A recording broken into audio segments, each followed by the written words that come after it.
All right, today we have Aaron Kimberly back on again, host of the Bearded Lesbian podcast. How's that doing for you right now? It's been going fairly well. I mean, I have a limited because it's looking at trans men from a sex realist perspective. I'm limited by the number of men who are trans men who are willing to take that perspective and admit that they are female. So I don't publish it every week. I publish it as create new episodes as I meet people.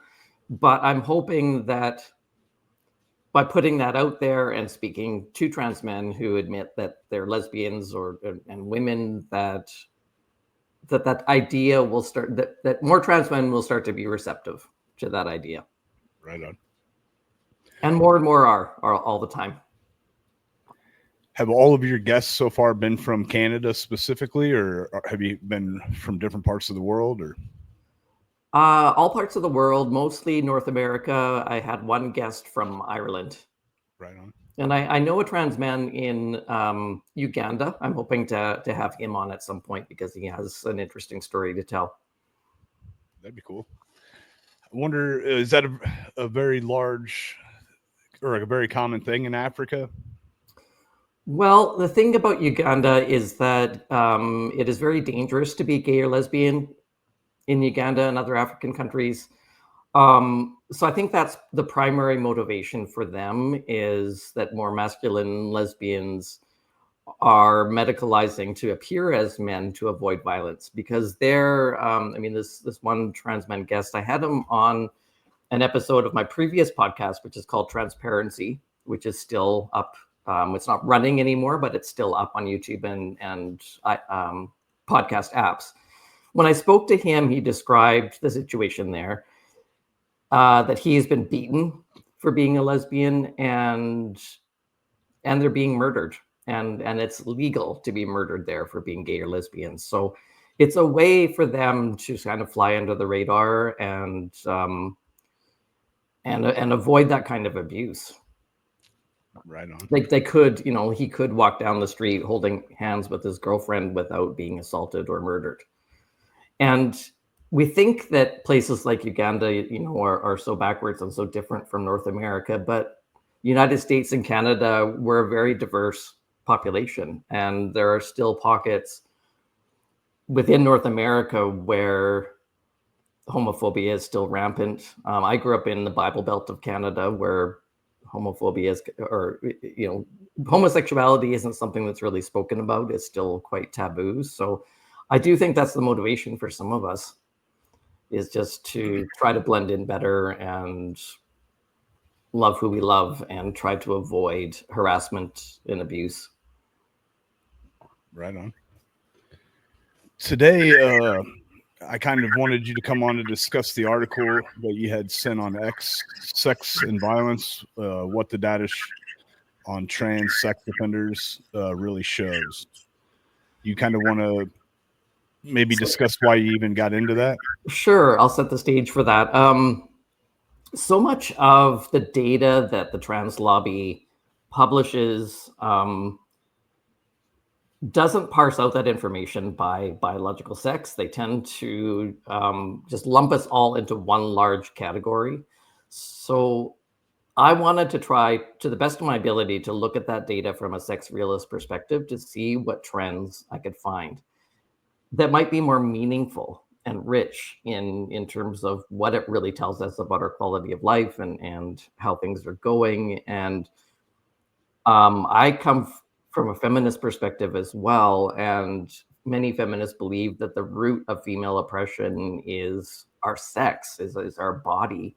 And to whatever degree that's true, I wanted to look at the data and see if we still fall along sex-based patterns.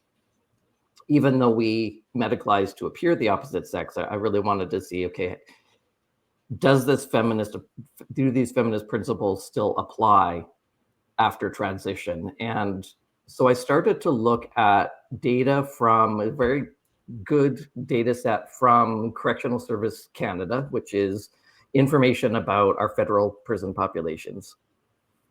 And the other data set I looked at was sexual assault data. and how that applies to trans people as well. And when I looked at that from a sex realist perspective, what I found is that there are patterns in both criminality offenses as well as victimization patterns that still follow a sex-based line, regardless of our identity, regardless of our hormone status or our appearance, especially with sexual assault data. So I'll tell you what I found from the prison data is that, first of all, just for context, the vast majority of inmates were men, followed by women, but the vast majority, roughly 90% of the inmates were men, and then women, and then 1% of the population was trans-identified, or what they call gender diverse. So that would include trans men, trans women, and then this other kind of more blurry category, which would include things like non-binary identities, which it's hard to parse out the sex because they just call them non-binary or gender diverse. But we know from other research that roughly 90% of non-binary people are female. And what the data showed, where it's especially divergent is in the sexual assault convictions. We found that roughly 17, I think it was 16.9% of the men were there for a sexual assault conviction, and 31% of the trans women were convicted for a sexual assault, compared to 0 of the women and 0 of the trans men, which is very interesting because there are some hypotheses that testosterone is a driver for some aggressive behavior.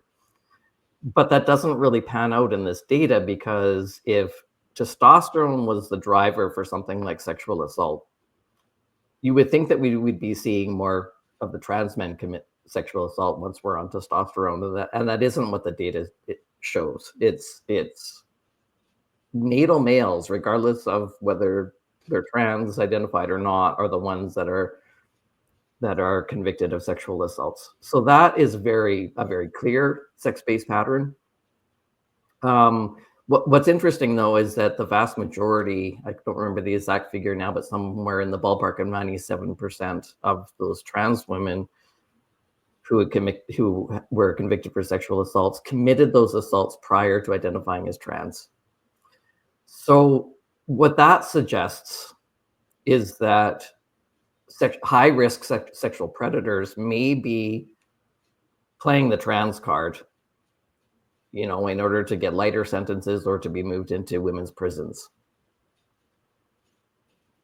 And that is a point that a lot of women and feminists and gender critical people across the board have been voicing concern about, that with things like what we call self-ID. So what self-ID means is that anyone can just declare, I am the opposite sex, and without any assessment, without any diagnosis, without any medical interventions at all whatsoever, that someone can merely declare, a man can declare, I am a woman, and by law are supposed to be regarded as such.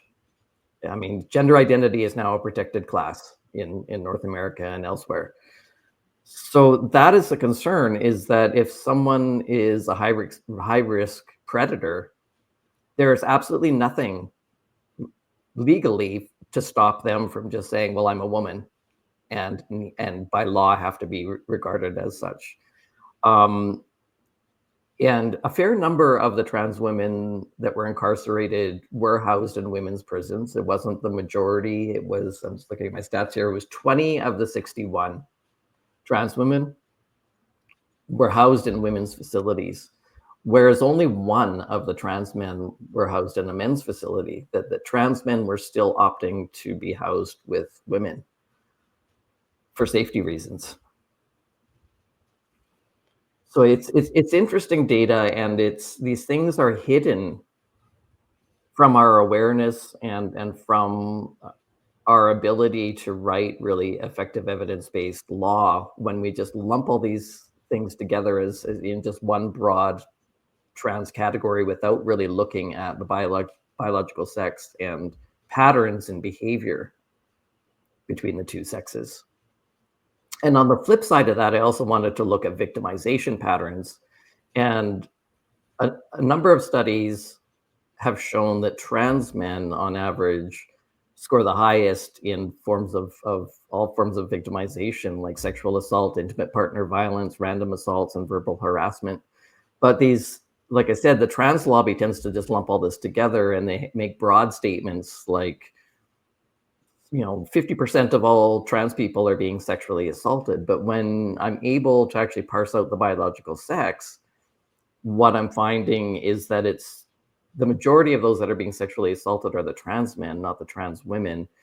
And in that same data set, it said that a large proportion, I'm trying to remember now what the proportion was, it was something like 72% of the participants in that study were engaged in prostitution. Most of those would be trans women. So really, a more accurate claim would be that natal females and prostitutes are victims of sexual assaults. But the trans lobby, by grouping this all together, saying, well, it's 50% of all trans people, it makes our whole population look highly vulnerable and victimized, which isn't. It's a misleading claim, and it kind of hides the actual sources of violence and oppression. To kind of go back just a second on what you were talking about, did you see that recently in the news that there was that Minnesota women's prison rocked by trans inmate alleged semen hoarding scandal? I didn't see that one. No, what? Tell me more about it. I didn't read too much into it. I just kind of briefly scanned it, but I believe it was a guy that now identifies as a woman in a women's prison, and he was hoarding bottles of semen to give to these women to get them impregnated later. I don't know what the whole scoop was there, but it kind of made me think of that when you brought up that point just a little bit ago about predators. I've heard other similar stories, not semen hoarding, but that they're starting to pass out condoms in female prisons now because trans women are getting them pregnant. Jeez. No, but in Canada, we had a case where an individual, a man had just viciously sexually assaulted a child, a baby, and is housed in a women's prison that has a nursery. Wow. It's alarming what is happening and the risk that places those women in. I mean, these women are held captive. They don't have the option of leaving. They are imprisoned and are forced to share space with predatory men who identify as women. You think that like a lot of these predators are doing it just because they're afraid of what will happen to them from other prisoners based on why they're there? Or it's possible. I mean, it's speculation on our part, right? Exactly right. What their motivation are. But I mean, they house effeminate gay men in men's prisons. That men feeling unsafe in men's spaces isn't really a women's problem. Right. So that is their argument, is that trans women want to be housed in women's prisons because they say they're not safe in men's prisons. But if they feel unsafe because men are more violent, then why would a woman want a man in her space either? Yeah. It's such a failure of policy and safeguarding for women in these spaces. Do you follow much of this stuff in America? Because I thought in February they made it to where the trans were all being moved back to their gender birth prisons, but apparently that hasn't happened yet. If that Minnesota thing just broke. Yeah, I have been following that a little bit. I mean, I'm not well versed in American politics, but I am aware of Trump's executive orders that there are two sexes and that ID and spaces need to be sex-based. But I'm not clear on how that's rolling out. I know that some states are pushing back on that. Right on. And I don't know, I mean, in terms of jurisdiction, here in Canada, some of our prisons are provincially run and some are federally run. I imagine that's also true for you, that some prisons are state run and some are federal. Yep. So I don't know, with Trump's executive orders, if that is going to apply just to federal spaces or if that also applies state by state. And it sounds like some of it is wrapped up in court cases. Yeah. Well, yeah. Yeah. Probably for the future. Yeah. One thing I thought was kind of interesting. Do you think the testosterone leads to the trans men in their assault cases? It's a good question. I don't think anyone knows for sure. I have been looking at research on the role of testosterone in human behavior and looking at animal studies too. There's contradictory evidence about the role of testosterone in aggression. We all hear of roid rage, right? Even with bodybuilders, that if they take steroids, does that make them more aggressive? The data is really unclear about that. Testosterone does seem to play some kind of role in aggression, but it doesn't seem to be a really direct line that as soon as you take testosterone, you become aggressive and angry. There's more clear evidence that testosterone impacts impulse control and territorial behaviors, so dominance behaviors. But there doesn't seem to be a direct line between circulating levels of testosterone and aggression. It's more where the evidence is stronger is in hormonal imbalances than just your circulating testosterone levels. It doesn't seem to be that if you're just, the higher your testosterone, the more aggressive you are. That doesn't seem to be the case. I think if there was one study I looked at that said that any impact testosterone would have on aggressive behavior, it tends to be prenatal testosterone exposure, not later life exposure to testosterone. But in this prison data, it does say that the trans men who were incarcerated scored higher on assaults. They were convicted for more assaults than any other population. So I have to compare that to what is known about testosterone's role in aggression. And I think what my hypothesis is that we know that trans men on average, it's not true for all of us, but on average, we have higher rates of things like autism or ADHD or fetal alcohol syndrome. And all of those are related to poor impulse control and emotional dysregulation. So if testosterone does have a role, circulating testosterone has a role in impulse control, my hypothesis is that those who already have something like ADHD or autism, where impulse control is already a problem, that taking testosterone could exacerbate those symptoms. Right on. So that's, and I can't test that because that hypothesis from this data, because I don't have any of their diagnostic profiles. So, but just in terms of what we know from the trans population in general, there's high comorbidities with things like autism and ADHD. So that makes sense to me.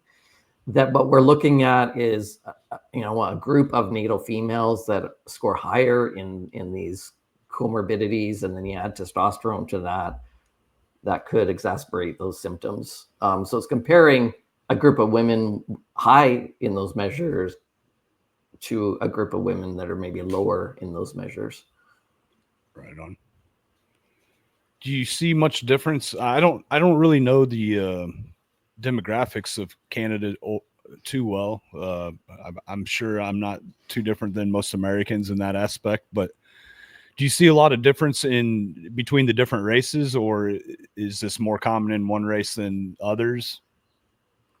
This meaning a trans identity? Or the incarcerations? The incarcerations. Yeah, we see of any identity group, men, women, trans, we see an overrepresentation of First Nations people, Indigenous people in our prison system. They're living in poverty, often have addictions. We have First Nations communities here in Canada that don't even have running water. So we are, and Indigenous women in Canada are especially marginalized. We've had, over the decades, several mass murderer serial killers that target Indigenous women. So there are a number of missing women. They've never been found. We don't know what's happened to them, and they tend to be the Indigenous women. Are the Indigenous women, do they have very high trans community? Well, we do see an overrepresentation of trans identity in Indigenous people, as well as those that live in foster care. So there is a connection between trauma and trans identity. I see no reason for why race would, if trans is, you're just born trans, as this narrative goes, but from the trans lobby, if this is something that we're just born trans, and why would that be some races more than others? That doesn't really make sense. Or why would it be kids in foster care more than kids who come from stable, healthy families? And that has been understood for decades. There's a really good book by Dr. Zucker and Dr. Bradley, who used to run Canada's first gender clinic. And they found that there were a number of predictors for the persistence, the formation and the persistence of that childhood onset gender dysphoria, or what used to be called gender identity disorder. And one of those predictors was family dysfunction, that kids that grow up, especially a gay kid, a little boy who might be very effeminate, or a girl who's more masculine, who would later grow up to be gay, that I think we talked about this last time, that childhood onset gender dysphoria tends to be highly correlated with later life homosexuality. It's part of the developmental psychology of homosexuality that typically works itself out and resolves by the time that they're adults. It tends, when a child grows up in a very unstable household, like a parent with an addiction or a mental health issue, that tends to be one of the predictors of persistence. So there is a connection between trauma and the persistence of gender dysphoria. So I think that's largely what we're seeing, I think, in the data when we look at the Indigenous population or those in foster care. They're growing up in an environment where they're not well supported, and a trans identity is solving a problem for them. This question may be out of your scope, and maybe it's a silly question in your mind. But if we were able to stop all like childhood abuse, sexual abuse, and stuff like that, do you think the trans and homosexual community numbers would drop at all? Or do you think it's all like a chemical whatever, or just a difference in mindset? Yeah, I don't think there's anything organic in the brain that's causing it. It's in the childhood onset type. It's really what we're looking at is homosexuality. So I think, in the prison data, we're definitely seeing, they did have some data on childhood experiences of sexual trauma or childhood abuse. And I don't have those stats right in front of me, but it was somewhere in the ballpark of like 70% of the trans people had been severely abused as children. So that does seem to be a correlation in trans identity as well as criminality. Right on. What I don't have is some of those stats on men and women in general, like how many of them also experienced severe childhood abuse. So I don't have those numbers to compare to whether the trans identified inmates were scoring higher in abuse. But there's reasons why people become criminals, right? Yeah, a lot of reasons. They say that there's a very tiny percentage of people that are born with like psychopathy, that's like some psychopaths seem to be made that way, but that's very, very, a very tiny drop in the bucket of why people grow up to commit crimes. Most people who have criminal profiles tend to come from histories of abuse and trauma. But as far as the trans question, if we were to eliminate all abuse and trauma, would people still be trans? That's a good question. I think we would definitely see that. I would think that we would see that reduced. But I mean, what's going on now is so different from what we were seeing 30 years ago. This used to be a handful of very gender nonconforming gay or lesbians. What we're seeing now in trans identity is more of a social contagion. That a lot of girls in particular are adopting trans identities more as like a social fad or a social contagion that didn't actually have that childhood onset type. But it's still mostly lesbian girls, but not even the butch lesbians. In my day, it was just the butch lesbians. We were very organically masculine. Some gay men are very effeminate. Right. It used to just be us that were taking hormones to tip us over that scale into male or female passing. But I mean, I used to do assessment with some of these youth. I assessed about 50 youth in the 8 months that I was doing it before I said, I'm taking my hands off of this because this is crazy and it's gone off the rails. But among the 50 youth that I saw, about 70% of them were girls, and most of them were same-sex attracted, but very few of them were gender nonconforming. And that isn't the classic onset that we used to be seeing in clinics. Right on. Do you think like with the trans, I get confused on what trans men is women, born woman, right? Yeah. Became man. So like the trans women, do you ever see like the videos where I know this is probably like stereotypical borderline maybe, but it seems like they lose the lady like real quick and bring the man back when they get upset. Is that because you think that the estrogen doesn't get rid of enough testosterone at that point, or do you think that they're just mentally they're still kind of connected to that side of themselves? I think it's probably a few things. I mean, socialization is one factor. I mean, these people take estrogen in adulthood after many decades, growing up as boys and young men, and are socialized as men. That socialization doesn't immediately go away as soon as you take a hormone. I mean, as a trans man, when I started taking testosterone, I had to learn really quickly. I mean, I was organically masculine, so not much changed just as far as my mannerisms, but I had to learn how to interact with people once they started perceiving me as male. And that takes time, right? That takes time to learn how to re-socialize. You can't just undo decades of socialization overnight. But the other, I think, probably major factor is that a lot of trans women, so men who become women, or want to become women or appear as women, they often aren't organically feminine. Most trans women have something called autogynephilia, which is kind of a glitch in male heterosexuality. So these are men who grew up very typically. They were very typical boys. They weren't effeminate. They're not organically effeminate at all. But they have this glitch called autogynephilia, or AGP for short, which is like a boomerang effect of heterosexuality. They become attracted to the idea of becoming women, but otherwise they're very typical heterosexual men.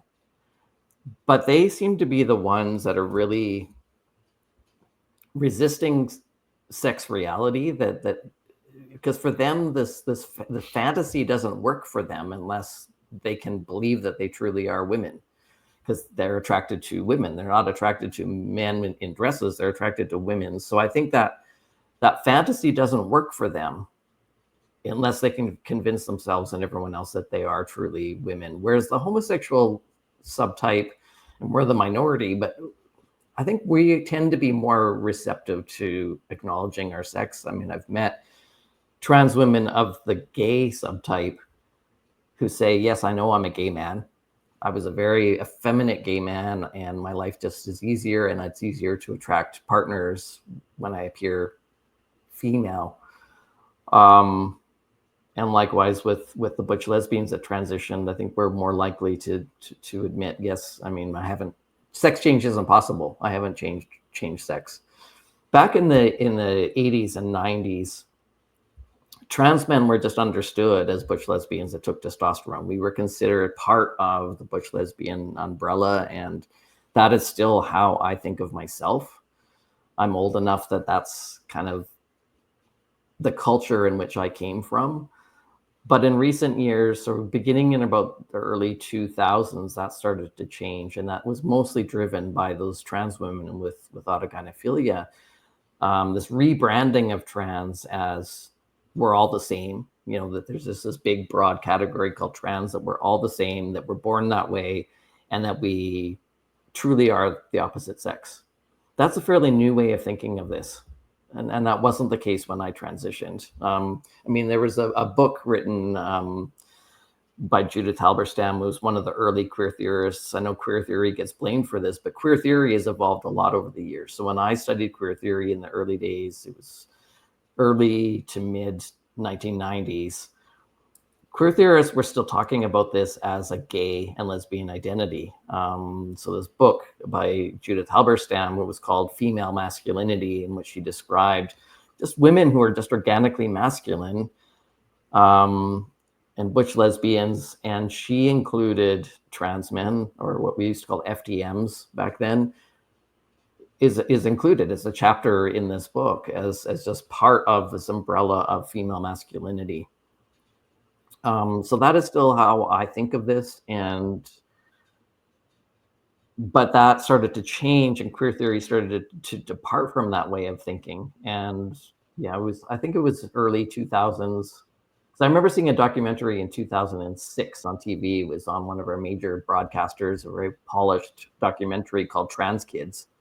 And that was the beginnings of them separating this idea from trans from the gay and lesbian community, and started to think of us as a completely separate type of personhood, which really ripped us apart from the lesbian community under this umbrella as trans, and that you're born trans.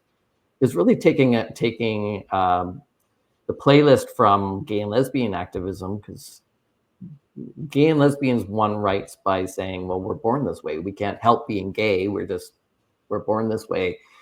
And once we won gay and lesbian rights, all of those legacy organizations that were being paid big bucks, funded to promote gay and lesbian rights, now they don't have a paycheck unless there's a new cause. So they basically ripped the page out of the same playbook and are using that for trans rights, saying, well, you're just born trans, and that there's such a thing as a trans kid. So I'm old enough to remember that entire narrative arc changing, and I don't agree with this new brand of trans activism. I don't think we're born this way. I think there is evidence that homosexuality is something that is just organically, born into at least some of us. The men more than the women. Women, on average, I mean, there have been tons of studies about sexuality, human sexuality, and men's sexual orientation tends to be wired in a way that women's isn't. That women, even in our cousins, the monkeys and the apes, female monkeys tend to be bisexual, and their sexual behavior tends to be influenced by social dynamics within the troop. I think that's probably true for women as well, and women may still have a preference for men or women, but I think women's sexuality tends to be more fluid and bisexual.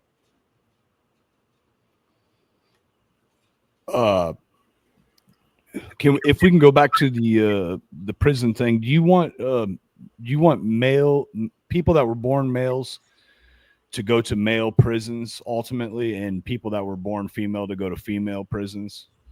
Is that kind of? I definitely don't think males should be put in female prisons. I think what we're going to have to work towards is a separate facility for trans people. I don't know if I couldn't tell from this data if there have been any problems with trans men being in women's prisons or not. I would want to see that studied and see that data. to what is needed for trans men. Maybe we need our own facilities as well. I don't know, but I think trans women definitely need their own facilities. I mean, now we're transitioning minors, right? We're putting kids on puberty blockers and medicalizing them at a very young age prior to puberty. So, which I disagree with, by the way. I don't think any minor should be medicalized. But a lot of these trans women that started puberty blockers prior to puberty, I mean, they're now passing as women because they never went through a male puberty. Once you go through a male puberty, that's irreversible. The effects of testosterone, including for trans men, aren't reversible. So for the passing trans women, I do think they could be potentially unsafe in men's prisons, but that's not a women's problem, right? I mean, that needs to be, we need to develop policy specifically for them. And I think what probably makes the most sense is that they have their own facilities, or at least their own wing within a facility. So if they had their own wing within a trans population, now everyone's safe, right? I mean, now they're not going to be preyed upon by men. I mean, imagine having a passing trans woman in a men's prison. I could see how they could potentially be unsafe.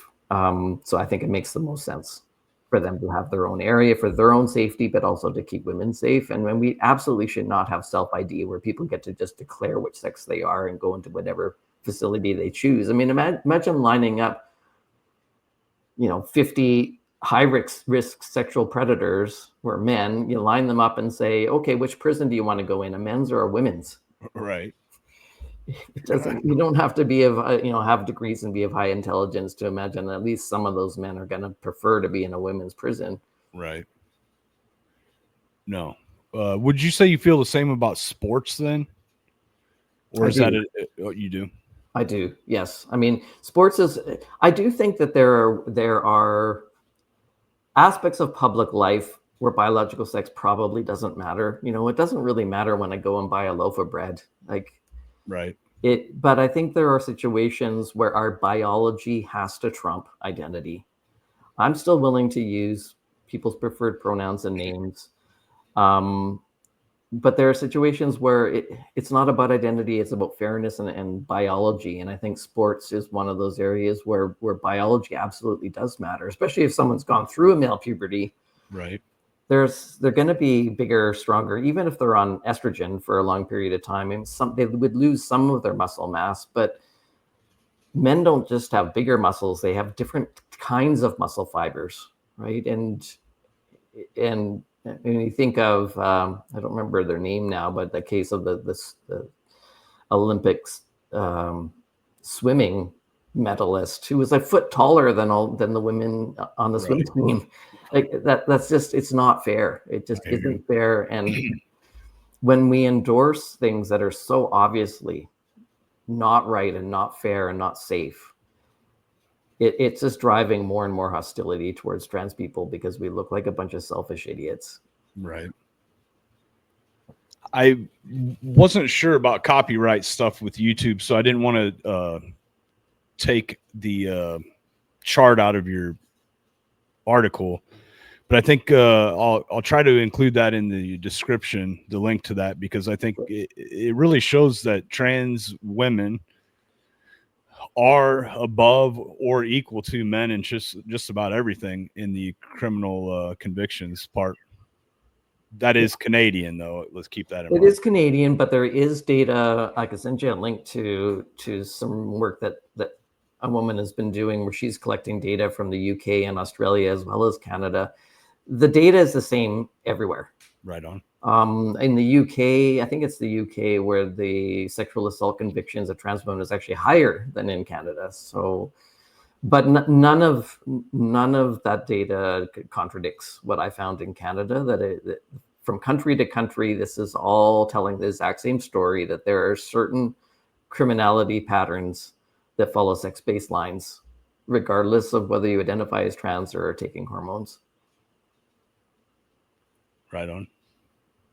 Is there any real main point that you want to make, Aaron? I know I started late on you, so I'll try to keep it as short as possible for you, but I'll give you kind of like the a shot to give any main point or last point you want to make?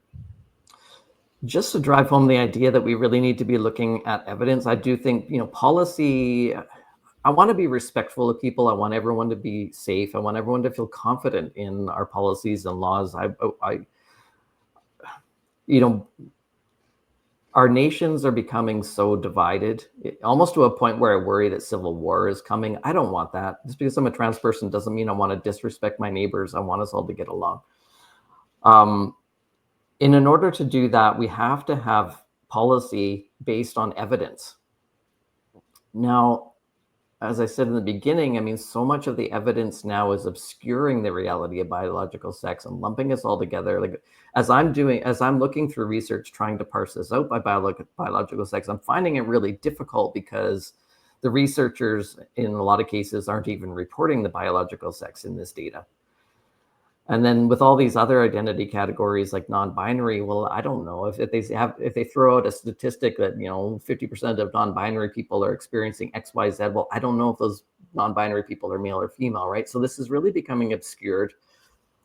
So I can't stress enough that we need quality research about these things, just from a sex-based, reality-based perspective, so that we can really understand what's happening, what would improve our quality of life, as well as respecting our neighbors, right? Respecting the rest of society. We are a tiny, tiny percentage of the population, and yet all of our policies are based around our identities. This is, and gender identity is now a protected class in law. And it's really unclear in law because sex, I don't know if it's the case in the United States, but sex is still also a protected class in Canada, but it's really unclear legally when does sex matter more than gender identity. The way this is rolling out in a lot of our law and policy is that gender identity is trumping sex in ways that are nonsensical and unsafe and unfair for people. But because so much of the data that I'm looking at, they haven't even bothered to separate biological sex. I'm finding it very difficult to do a sex-based analysis of the research. So we're going to need some quality research that really looks hard into biological differences like criminality patterns, like victimization patterns, like fairness in sport. Some might argue, well, if a trans woman was puberty blocked as a minor and started on cross-sex hormones at an early age, does that trans woman still have an unfair advantage? I don't know. I mean, that's a good question, but even then, I'm not sure that they should be competing against women. I don't think that's fair to women.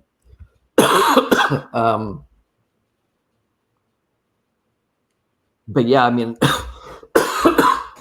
I would challenge people to look at some of these studies and see for themselves how difficult it is to actually determine the biological sex of the participants.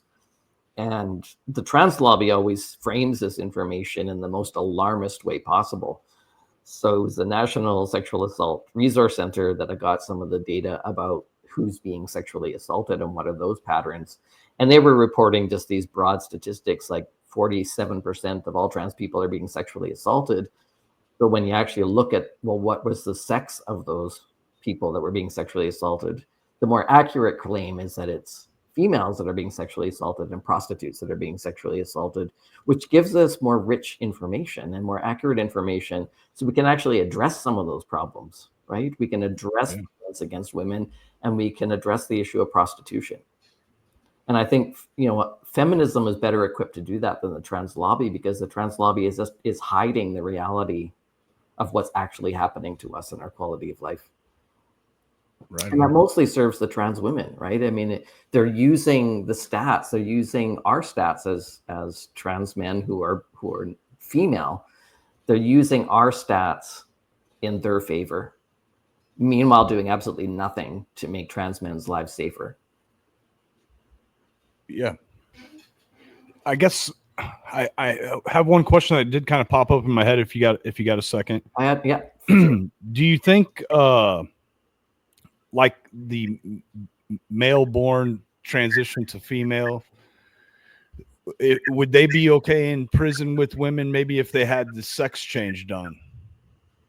I mean, there's the physical stuff still there, but I guess then you don't have certain problems at least. Yeah, I mean, if they had sex reassignment surgery where they don't have a functioning penis in order to sexually assault a woman, but I mean, I still don't think they should be housed in women's prisons. You know, there's still the male socialization aspect. There's still sexual assault isn't the only way that they can harm women. I think we need to move towards third spaces, both in terms of bathrooms, prison facilities. Let's just separate people out and then everyone is safe, right? Then women don't have to worry about being assaulted or sexually assaulted or coerced in any way by, you know, males in their spaces. And for the sake of the safety of trans people, I think our own spaces makes the most sense as well. And more trans men are probably more trans men than trans women are advocating for our own spaces, because trans men are also getting sexually assaulted by trans women in mixed sex spaces. So I don't foresee, and I don't want, you know, facilities designated to just all trans people, as though we don't have sex-based differences, right? It just means that the trans men are then going to be victimized by the trans women. So more trans men, because we tend to be victimized more frequently than the trans women are. I know that the trans lobby throws around statistics about, well, trans women are being murdered at alarming rate, Black trans women, but the part they're leaving out when they make those bold claims is that most of those Black trans women are prostitutes. And it's really the prostitution. I mean, we know that about prostitution in general, right? There was a study done in San Francisco on prostitutes where they found that 78% of the prostitutes had been sexually assaulted. It's a very high risk activity. So I think it just makes the most sense to create third spaces for everyone's safety. And hopefully once everyone is safe and things are fair, that this culture war will start to end and we can just go back to being good neighbors again. I hear you. Let's hope, right? Yeah. Well, Aaron, I appreciate you coming on and discussing this with us and stopping by for a second time. It was great to see you again. Be happy to chat with you again sometime. Right on. I appreciate it. You have a good one. Take care.